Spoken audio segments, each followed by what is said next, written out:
Ticket को जिस तरह से बेचा है, एक पूंजीपति के हाथ में दिया है, वो तो पहले से ही बीजेपी और जेडीयू के साथ जुड़े हुए स्वतंत्रता के पर्व में हमारे बच्चों के हाथों में तलवार बांटने का काम किया है। हमारे बच्चों के हाथ में तलवार किस लिए दिया जाता है? मारकाट करने के लिए। तो हम अपने बच्चों को ये सिखाएंगे, अपने बच्चों को वो कलम कॉपी देंगे और हमारे बच्चों के हाथ में तलवार दी जाएगी। जितेंद्र यादव जी से यही कहूँगी कि आप पहले अपने निगम को संभालिए।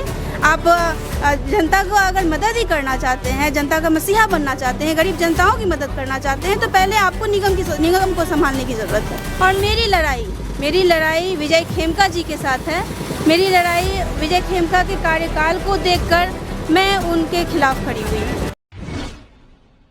नमस्कार, मेरा नाम है शुभम और आप देख रहे हैं बिहार मिरर। देखिए, अलग अलग विधानसभा क्षेत्र की तस्वीर हम आप तक पहुंचा रहे हैं। इस वक्त हम लोग पूर्णिया सदर में मौजूद हैं। यहां से कनीज फातिमा हमारे साथ मौजूद हैं, इनसे बातचीत करेंगे। निर्दलीय प्रत्याशी के तौर पे लगातार क्षेत्र में घूम रही हैं, क्या कुछ तैयारी है? मैडम, सबसे पहले तो स्वागत है बिहार मिरर पे। जी, स्वागत है आप सभी का और समस्त सम्मानित पूर्णिया वासियों को मेरा सलाम, आदाब, प्रणाम, जोहार। क्या तैयारी चल रही है अब तक? जी, तैयारी तो बिल्कुल मैं मजबूती के साथ लड़ रही हूँ, मजबूती के साथ खड़ी हुई हूँ आम जनता के बीच। आप जिस क्षेत्र में आप जाएंगे तो आप पूछ सकते हैं लोगों से।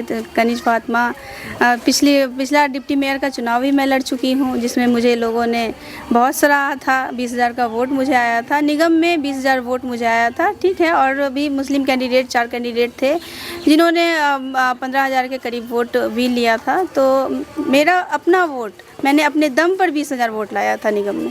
देखिए, महागठबंधन के तौर पर ही लोग मुझे पसंद कर रहे हैं और मैं बतौर महागठबंधन के ही प्रत्याशी के रूप में सामने आई हूँ। जिस तरह से कि आप देखे हैं कि किस तरह से टिकट का खरीद बिक्री हुआ है, इस बार महागठबंधन के अध्यक्षों ने हमारे नेता श्री राहुल गांधी जी को के साथ धोखा किया है। उन्होंने टिकट को जिस तरह से बेचा है, एक पूंजीपति के हाथ में दिया है, वो तो पहले से ही बीजेपी और जेडीयू के साथ जुड़े हुए थे। कुछ दिन हुआ है, आप आते हैं, महागठबंधन ज्वाइन करते हैं और पूंजी के बल पर टिकट को खरीद लेते हैं। तो ये जनता जान रही है। और मेरी लड़ाई विजय खेमका जी के साथ है। मेरी लड़ाई विजय खेमका के कार्यकाल को देखकर मैं उनके खिलाफ खड़ी हुई हूँ। इस बार क्या पूर्णिया सदर से बदलाव होने जा रहा है? जी बिल्कुल, पूर्णिया की जनता, जो हमारे सिटिंग एमएलए हैं विजय खेमका जी, उनके कार्यकाल को देखकर पूरी तरह त्रस्त है। जो देखिए, जो सरकारी योजनाएं आती हैं वो तो जो सरकार बनती है उनकी उपलब्धि है, सरकार की उपलब्धि है।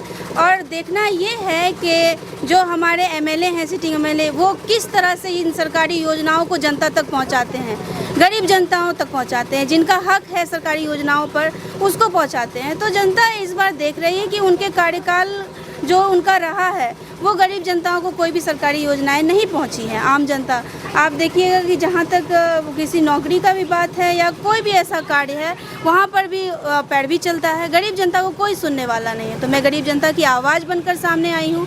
मैं यहाँ से, अपने पूर्णिया सदर से, इन भ्रष्टाचारियों के खिलाफ खड़ी हुई हूँ, इन पूंजीपतियों के खिलाफ खड़ी हुई हूँ। सीमांचल के कई मुद्दे भी हैं, जैसे एक तो बाढ़ की समस्या, कटाव की समस्या है और पलायन सबसे ज़्यादा सीमांचल से है। ऐसे में पूर्णिया सदर में क्या कुछ रहेगा, क्योंकि पलायन की स्थिति को लेकर के और शिक्षा जो है वो अंतिम पायदान पे पहुंच चुका है, सीमांचल खासतौर से है, और इसको लेकर के आपकी क्या रणनीति रहेगी? देखिए, शिक्षा की बात जहाँ तक है, आप देख लीजिए हमारे सरकारी स्कूलों को, जहाँ पर बच्चों को कोई मिडिल क्लास के लोग तक नहीं कहते हैं कि हम अपने बच्चों को इस सरकारी स्कूल में पढ़ाएंगे। एक क्लास में 3-4 क्लास के बच्चों को बैठा दिया जाता है। ये सरकारी स्कूल की अभी स्थिति है, ये हमारे खेमका जी का कार्यकाल है। और जहाँ तक आपने पलायन की बात की, ठीक है, पलायन करते हैं हमारे बिहार से बहुत लोग, बाहर जाकर काम करते हैं। उनके पीठ पीछे उनके बच्चे बीमार पड़ जाएं, उनके माँ बाप को कुछ हो जाए तो वो नहीं देख पाते हैं। जो सरकारी योजनाएं, सरकारी नौकरी जो हमारी सरकार की उपलब्धि होती है, वो सही ढंग से नहीं दिया जाता है। तो ये सब खेमका जी का कार्यकाल है जो जनता देख रही है और मैं जनता की आवाज़ बनकर सामने आई हूँ। और देखिएगा आप, जो आस्था का पर्व होता है हमारा, उसमें भी देखिएगा कि ये जो हमारे खेमका जी हैं या जो अभी महागठबंधन के तौर पर प्रस्तुत किए गए हैं, उन लोगों ने हमारे आस्था के पर्व में हमारे बच्चों के हाथों में तलवार बांटने का काम किया है। हमारे बच्चों के हाथ में तलवार किस लिए दिया जाता है? मारकाट करने के लिए। तो हम अपने बच्चों को ये सिखाएंगे, अपने बच्चों को वो कलम कॉपी देंगे और हमारे बच्चों के हाथ में तलवार दी जाएगी। तो जनता पूरी तरह से जागरूक हो चुकी है और जनता बदलाव चाह रही है। और मैं आपके चैनल के माध्यम से ये भी कहना चाहूँगी कि जो महागठबंधन के प्रत्याशी हैं वो मेयरपति हैं, तो सबसे पहले तो उन्हें निगम को संभालने की ज़रूरत है। अभी आप जो बाढ़ की बात आपने की, तो अभी आप निगम में चले जाइए। अभी 3 दिन की हल्की बारिश में, अभी तो बरसात का मौसम भी नहीं है, हल्की बारिश में भी किस तरह से नाले का पानी घर में घुस रहा है, किस तरह से रोड पर गलियों में पानी जमा हो गया है। तो मैं उनसे, जितेंद्र यादव जी से यही कहूँगी कि आप पहले अपने निगम को संभालिए। आप जनता को अगर मदद ही करना चाहते हैं, जनता का मसीहा बनना चाहते हैं, गरीब जनताओं की मदद करना चाहते हैं, तो पहले आपको निगम को संभालने की ज़रूरत है।